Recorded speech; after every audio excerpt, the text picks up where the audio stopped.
Hey, Matt, we didn't ask you yesterday, what happened with Eli Apple? Pulled his hamstring. Was that on a special teams play and warm-ups, or how'd that happen? That was on a special teams play. And do you think this is a pretty big setback, or what's your sense on it? I'm not real sure. The guys are in here now getting treatment and all those things. So he was up, moving around, had a lot of energy on the sideline after that. So I'm not sure how serious it is, but just, didn't feel like he could go. Hey, man, I hope you're doing well. I know that the defense has played really well last couple of games, last few games.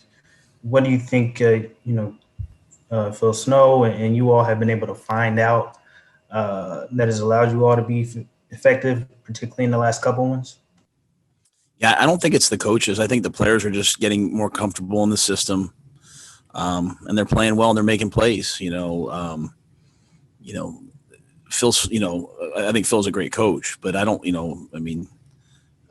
I think Yetur turned the corner and knocked the ball out, and Trey was a smart player and ran and got the ball. I think I want to make sure that credit's all going to the players. Their tackling was considerably better this game. So I just think every week the defense and the offense are saying, hey, we need to improve this. They're finding things to improve, and they're getting better at it.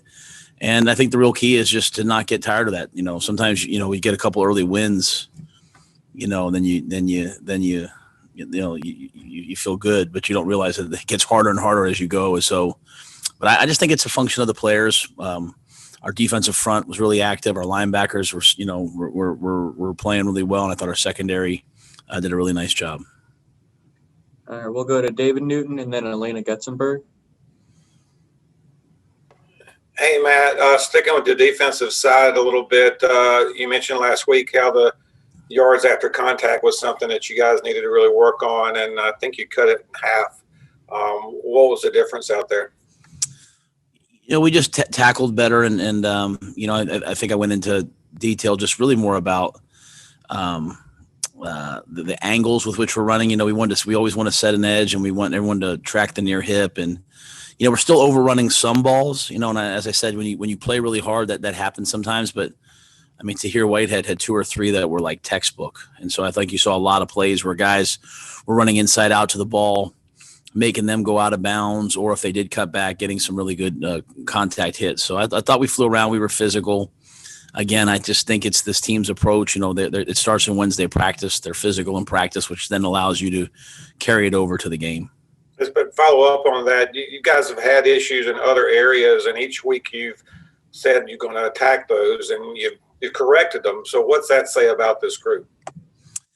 That, that they're process oriented, that they're trying to get better. The way I look at it, that the first 4 games are done. I don't like to ever really look back, but that's really kind of like a preseason, would have been. So I think, you go out there, you play the game. If you're honest with yourself, whether you win or lose, you see the things you're doing well. You try to build upon those. You always want to throw your fastball. But you also have to go back and look at the things you're not doing. And, we're always trying to eliminate defects. And so I think our guys are just being really honest. I think the coaches are coaching them hard and being honest with them. And I think there's just a sense, a relation being built between the coaches and players as well, that like, hey, we are in this together. It's not like if we lose, we're not blaming each other. And if we win, we're not trying to steal the credit from each other. We're trying to all just become a better football team every week. That's our only focus this week. We can't control how well the other team plays, but, we want to wake up on Sunday morning and feel like, we're a better team this week than we were last week versus the Cardinals. Hey, Matt, kind of going off that, one thing that didn't go as well yesterday was the penalties were back up. Is there anything that stood out to you in there that, you thought could be fixed or something with the 10 penalties yesterday? Yeah, I think too many, the unsportsmanlike, plays bother me. And so I try to address that in the locker room right afterwards. Some of the other penalties, like, DJ gets one down the left sideline just fighting for the ball. That's part of the game. But, we have to play cleaner. I think what the offense was able to do, they had to overcome a ton of penalties. and we were able to win the game, but we didn't play great. And so that's the key. Is what you don't want to do is you don't want to, as Bill Parcells talks about the psychology of results. Like, when you don't play well enough and you still win, that can lull you into a false sense of security. And what we want to do is attack the things that we're not doing well. So penalties was one of them, and we'll try to address each one separately. Let's go to Miles Simmons and then Steve Reed. Hey, Matt, you were sort of talking about this just a bit ago, but being now through a quarter of the season, just how do you assess your team and the progress that you guys have been able to make? I'm hesitant to say how I really want to answer, because I don't want to ever come across as rude, like I'm being smart. But I think we're 2-2. Like we played 2 games that we weren't able to win. We played 2 games that we were able to win. And, to me, the truth, Miles, is somewhere always in between, right? Like, so some of the things that we did, poorly in the Raiders game when we lost, or poorly in the Tampa game when we lost, we're still doing poorly in the other games. And so to me, we have to just continue to improve. Now, what I will say is I like our team's mindset that they just keep coming to work and keep trying to improve. Some teams are blind to that. They're just results based, but this team has been very process based. Like, they sit there and say, okay, we got to do better at this, this, this, and this. And when the players say it, you feel really good that it's probably going to happen. When a player says, like, hey, we have to get better in this area, that they're going to focus on it, it's usually going to happen. And so that's the part that I like. We just have to step up again and do it again this week. Hey, Matt, Steve Reed, congratulations on the win. I wonder if you could speak to, how impressed are you with the running backs that have stepped in for Christian? And you guys going 2-0, probably not a lot of people would have thought you would have done that without maybe your best player. I wonder if you could speak to, Mike and Reggie and how they played. And also, do you have an update yet on Christian? I know he's still on IR, but how he's rehabbing and things. Yeah, Christian's attacking rehab every day, and it was good to have him on the sideline with us yesterday. He's much more than just a player. He's a key component to the team. So to have him with us was awesome. When the injury first happened, I think I said, we think Mike Davis is a really good player. We think he's a starting running back, and he started games before. So there's no doubt in my mind that he's going to play well. And I like the way that he runs. He's downhill, he's physical, bounced that one ball, got it down inside the 2. But he's also doing a ton of other things. He's helping the tackles. He's getting out in pass pro and pass routes. He's doing a really nice job. And then, Reggie split one at the end, caught a touchdown pass. Just pleased with him. He's so versatile. He's so dependable. I think he's got a ton of talent. So those 2 guys have stepped up and played really well for us when we've needed it. And this was a week that we needed it. And I thought to come away from the game with 168, whatever it was, yards rushing, Teddy doing his part to run the football. That was a team effort. Let's go to Brett Jensen and then Nick Carboni. Yeah, Matt, it's funny, over the last 20 hours or so, the narrative with the fan base and the media has changed, because now you're 2-2. Last week we talked to you about rebuilding and how you don't use that word. And now everything's changed with the media, and I'm guilty as everyone else about saying, well, maybe this isn't a rebuilding year. We even asked Marty Herney today on our station if his trade philosophy has changed, because you guys are now 2-2 and, maybe fighting for a division or a wild card spot. So when you hear all this and see all this, or do you see it and hear it, I guess is my first question. And the second one, what do you think of all this? Do you think it's just comical the way we do things? Oh, no, I don't think I would ever say anyone's comical. That's that's part of being a fan. That's part of covering the team, right? Is talking about what might happen, what will happen here. That's part of it. And it's great. I obviously am inside the bubble, right? I'm worried about what time are the guys getting massages today, and are they going to have enough time to get upstairs to practice, to meet? I'm worried about who's banged up from the game yesterday. I don't think we want a coaching staff that's worried about what people are saying, because then we'll be kind of,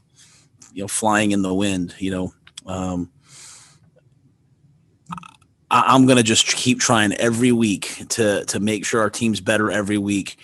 And, hopefully I have a chance to coach here for a long time, and that, in a year from now, we're better than we are today. And the only way to do that is to make sure that next week we're better than we are today. Right. So I just take each day one day at a time. But I mean, I love fans because they're why we get to do what we do. And I'm a fan of other sports. You know what I mean? Like, so if you're asking me about basketball or soccer or baseball, then then I have 100 opinions, and I'm not in the bubble. But for this thing, I mean, I'm inside, and I don't hear much else until you say that, and I do know that we have a great fan base, and they deserve to have a winner, and they want to have a winner. So we're just going to try to win every week, try to go 1-0 every week, and some weeks we'll do it like we did last week, and hopefully everyone's happy when we do. Hey, Matt, this is Nick from NBC. You guys were able to utilize the substitution rule to your advantage a couple of different times late in the play clock with them. Was that something you noticed you could do specifically against the Cardinals? And can you kind of take us through the strategy of that? That's from being in college where everyone's tempo all the time.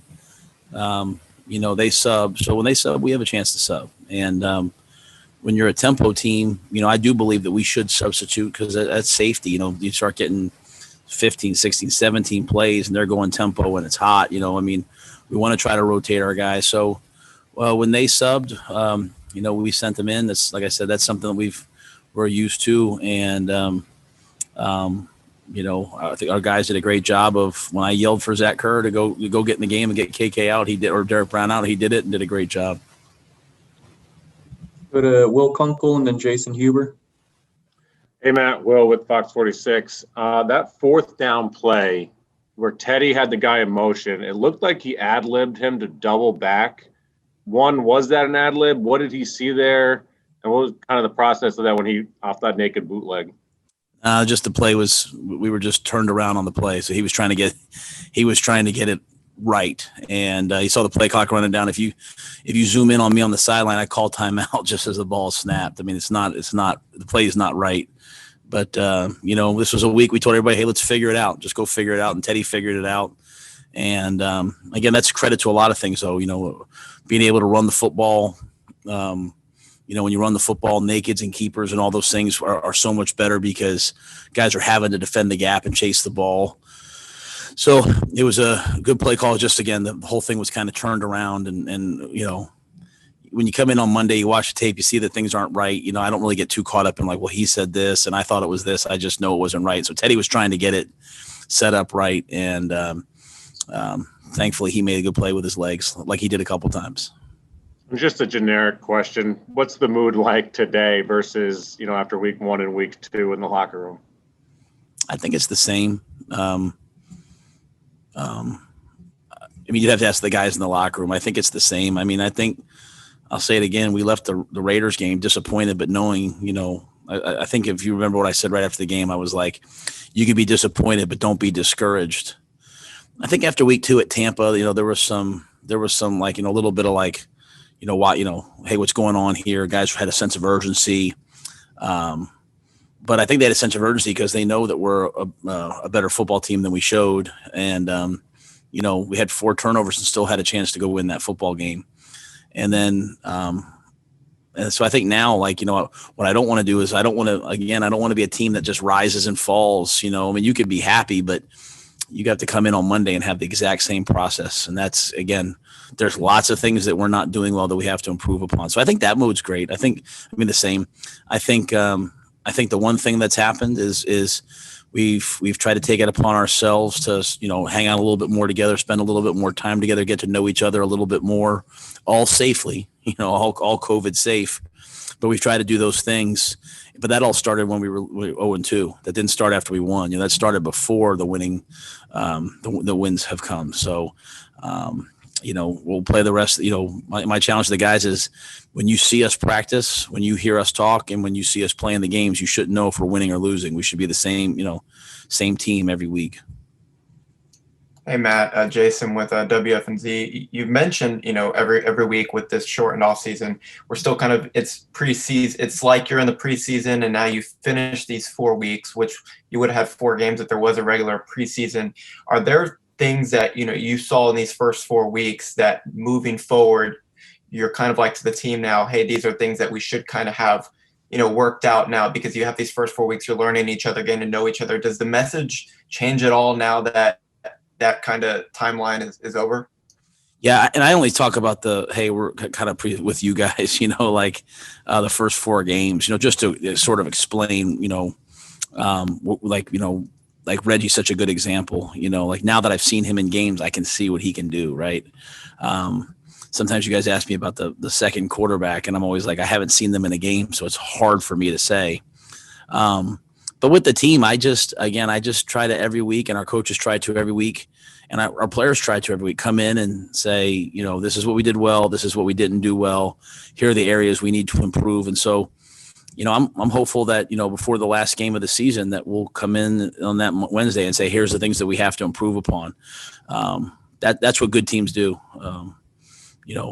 A team that wins the Super Bowl, if they want to win it the next year, they should, probably meet that Wednesday and say, or that Tuesday after they're done celebrating and say, what do we have to do next year? So if we just keep trying to improve, if we have that mindset, then we'll be all right.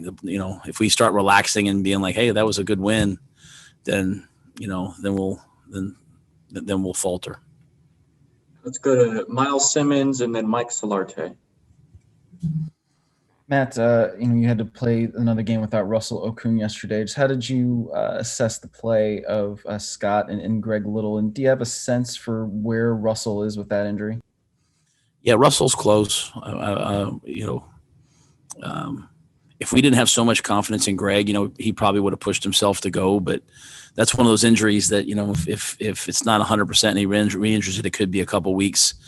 But we knew Greg Little was going to go out and play well. And Greg Little went out and played really well versus, he's playing against Chandler Jones. The last 2 weeks, we're talking about some all-pro, all-NFL, Pro Bowl type players, and Greg was really, really good. Had a great, we had that throwback screen to Robbie, had a great block. Trent came in and played some too, and Trent played really well. But, Greg Little, his team needed him, and he stepped up and played well. And that to me should give him elite confidence. And the confidence is that he's been practicing really well.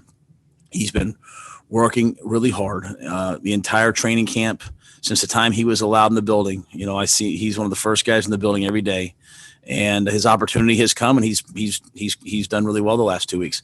Is he perfect? No. Does he have to improve on things? Yes, but he's way better this week than he was last week. And the same for Trent.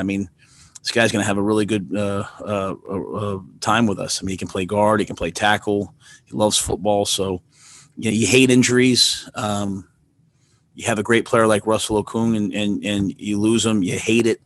But the one thing is it's an opportunity for other guys to step up and show what they can do. And now we're a much deeper football team now than we were a couple weeks ago. So I can't wait to get Russell back. I love what he brings to the team, but really fired up for Greg that he's proven to himself that if he puts the work in every week, he can go out and play well on Sundays.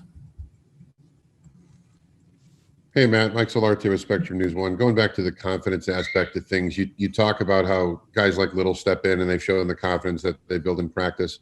And I know the players have a load of confidence in Teddy Bridgewater, but how much more confidence do they get seeing Teddy make that touchdown run the other day? And maybe how much more belief does Teddy have in himself after that, knowing what he's gone through with his injuries in the past?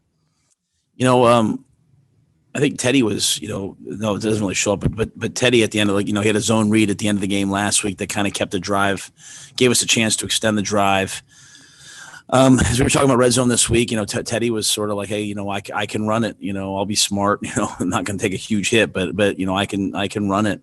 And, the 4th and 2, that great, just sort of drop back pass where they matched all the routes and he took off. I think the biggest thing about those is just you see the way the players respond to each other, and you only really see it when you see the TV copy. And I don't really have a chance to see the TV copy. But I came in this morning. One of the coaches had watched it and showed me a couple clips, and like, you see a receiver make a catch. You see the other receivers go up and just so excited for the guy, and then you see Teddy score that touchdown, and you see the guys go running up and celebrating together. I mean, that's really all we want as a team, and teams, they are excited for each other and they have energy for each other. So, I think Teddy's got a lot of confidence in himself. He has a lot of confidence in the guys around him. I do think, going back to Greg, I think Greg and Trent playing well last week against San Diego let Teddy know that he was going to have time, and I thought he played with real confidence. But I think guys are, they're getting to know each other and they're trusting each other more and more every week. All right, guys, we only have time for one more, so let's go to Joe for the last question. Hey, Matt, actually, I'm going to squeeze in two real quick, but you mentioned Zach Kerr. And I know he's a big guy, but he seemed in particular to kind of take his time getting out on the sub deal. Was that, kind of like you're allowed to do that, like you said earlier? And do you kind of tell him, don't be in a rush to get out there? And then secondly, I was hoping you could take us through the mechanics of your challenge. And do you have anyone in the booth helping you with that? Just for Zach, we would never want our guys to sprint on the field and then play a snap, right? That wouldn't be safe. I mean, if you're having to run off the field because you're up against the clock, then we want you to run off the field. But running on the field, we would never sub if there wasn't time. So, we don't want guys running out there and being gassed and having to play. That wouldn't be safe. With regards to the second part was the challenge. Yeah, I usually ask, like, is there, can you guys see a TV copy? But I had to look at the scoreboard and just looked at the scoreboard and they thankfully I guess it's Mike Bonner who runs the game day operations here. Everything from the music to the replays. Thankfully, it was on. It was being played, and it just looked like it was close enough to challenge. So the guys on the staff always do a great job. If they have an opinion, I'm willing to listen to everybody. As I said yesterday, Taylor Rajax, like director of analytics, like he'll if I have a question, he'll help me in terms of, hey, can I challenge it or anything like that. But at the end of the day, I have to make that decision and just look like on the video. It was close enough that it would be worth it. And again, you get two challenges. It was just the first one. So it just seemed like it was worth it. And I think a big part of that was a great rush by Etor. But again, there's two parts to that. You have to prove that the ball's out before his hand went forward, but you also have to prove clear recovery. And I think Trey running over and getting that ball, those seem like little things, right? Like that's the coaches at practice saying, hey, every time the ball's in the ground, guys, go get on it. But it comes up in a huge way when you do it. So I knew we had clear recovery because I saw Trey get it. It was just, hey, I think that ball came out. And again, it was just a great job by our game operations people, playing the replay so that I could see it.